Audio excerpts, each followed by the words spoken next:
I've entitled today's talk, Welcome or Unwelcome. And we'll be looking at what I think is one of the pretty shocking incidents from early in Jesus' ministry as recorded in Luke's Gospel, chapter 4, verses 14 to 30.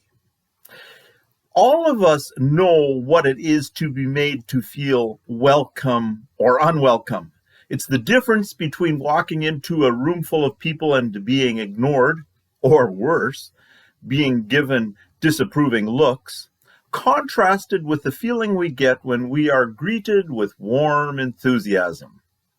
Sometimes we are forced to admit our own actions and our own wrong attitudes, make it our own fault that we are not welcomed. But perhaps a more important question is, how often are we the ones who wrongly make others feel unwelcome? That's why the challenge of today's scripture is to examine our own unwelcoming attitudes. Far from being an important place in Jesus' day, Nazareth was the butt of jokes. As the young man Nathanael commented when he was invited to meet Jesus, Nazareth, can anything good come from there? And that's recorded in John's Gospel, chapter 1. Nazareth, Jesus' hometown, was in the northern Palestinian region of Galilee, far removed from the politically and prophetically important region of Judah, which included the capital city of Jerusalem and the now famous town of Bethlehem. The region of Galilee in which Nazareth was located was known for its hotheads and uprisings, which gave birth to the Zealots under Judas of Galilee. Because the Galilean Zealots resisted paying any taxes to Caesar, they are thought to be the cause of the census which Herod ordered and which brought Joseph and Mary to Bethlehem, where they gave birth to Jesus.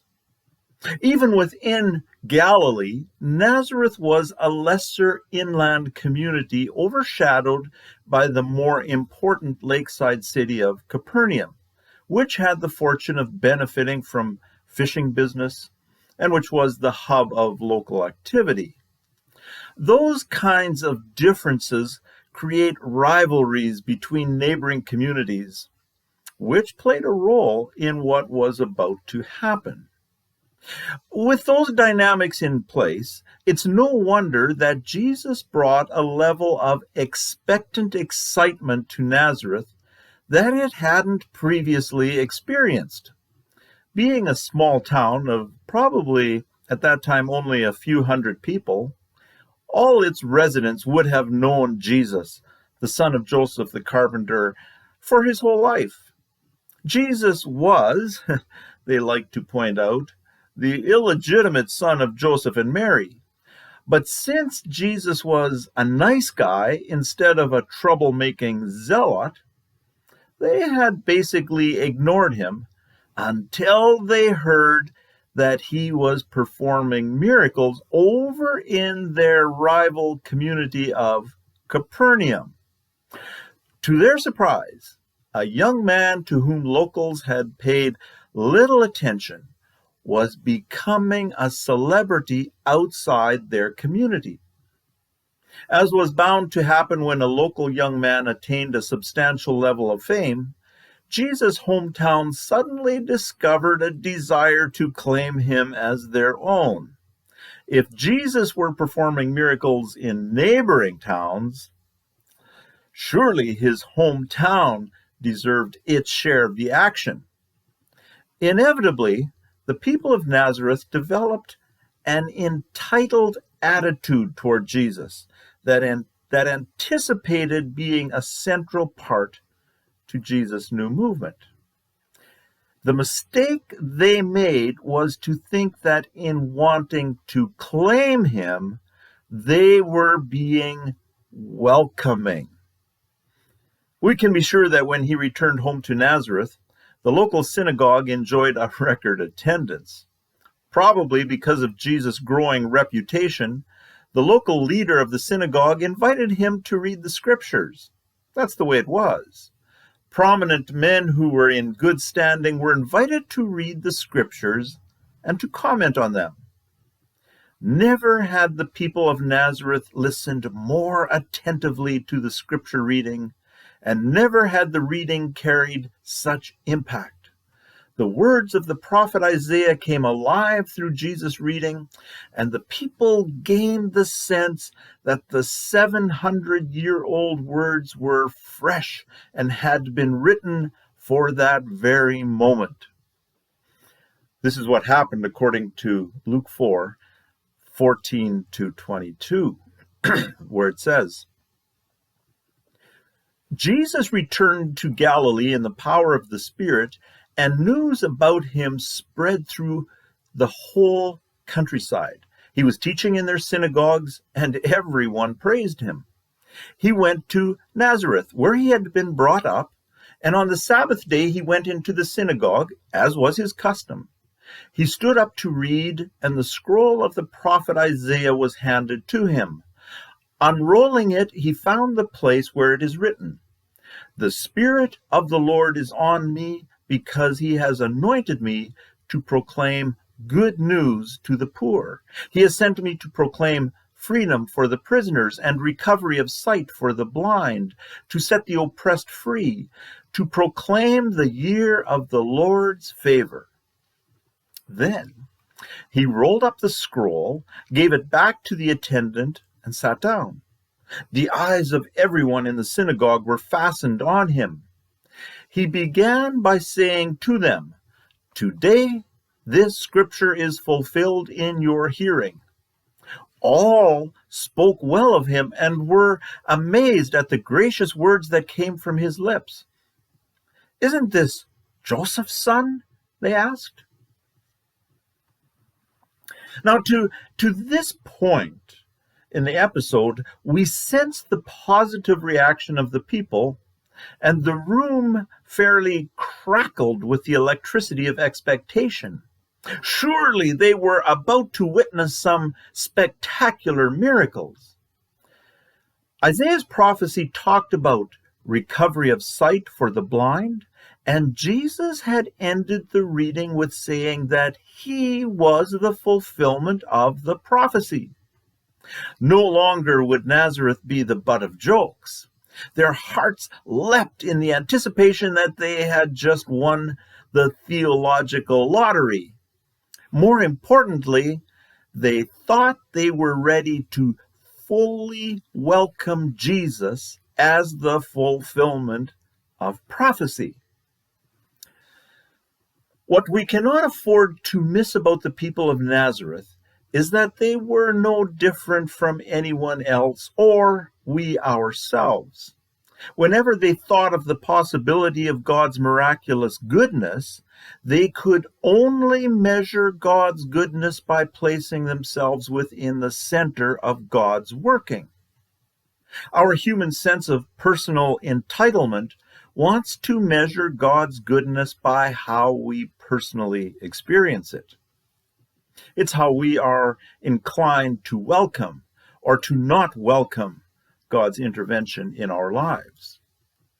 But Jesus was not done, and by the time he finished, any welcoming thoughts had morphed into murderous intentions. This is what happened next, according to Luke 4:23-30. Jesus said to them, "Surely you will quote this proverb to me, 'Physician, heal yourself.' And you will tell me, 'Do here in your hometown what we have heard that you did in Capernaum.' Truly I tell you," he continued, "no prophet is accepted." Or I'm going to use the word welcomed. I think it's the same sense. So we could say no prophet is welcomed in his hometown. I assure you that there were many widows in Israel in Elijah's time, when the sky was shut for 3.5 years and there was a severe famine throughout the land. Yet Elijah was not sent to any of them, but to a widow in Zarephath, in the region of Sidon. And there were many in Israel with leprosy in the time of Elisha the prophet, yet not one of them was cleansed, only Naaman the Syrian. All the people in the synagogue were furious when they heard this. They got up, drove him out of the town, and took him to the brow of the hill on which the town was built, in order to throw him off the cliff. But he walked right through the crowd and went on his way. What was it about Jesus' mention of Capernaum, of the widow of Zarephath, and of Naaman that aroused the ire of Jesus' hometown, transforming the people from a state of welcoming celebration into a murderous mob? Well, I think it was simply this. Like we so often, they couldn't see that what they assumed to be a desire to welcome God's entrance into their world was really a desire to make God fit into their entitled worlds. It was bad enough that Jesus dared to compare them to their rivals in neighboring Capernaum, but he brought up two very uncomfortable realities from their history. During a time when the nation of Israel had forgotten about their God, God sent the famous prophet Elijah into the enemy territory of the Philistines, where he miraculously provided for a widow and her son in Zarephath, who were about to starve to death. To this day, the story of the widow is heartwarming, but it's also true that she belonged to the enemy Philistines, who had produced the infamous Goliath. Jesus practically thrust a dagger to their hearts when he commented, "Do you think there were no widows in Israel who needed help?"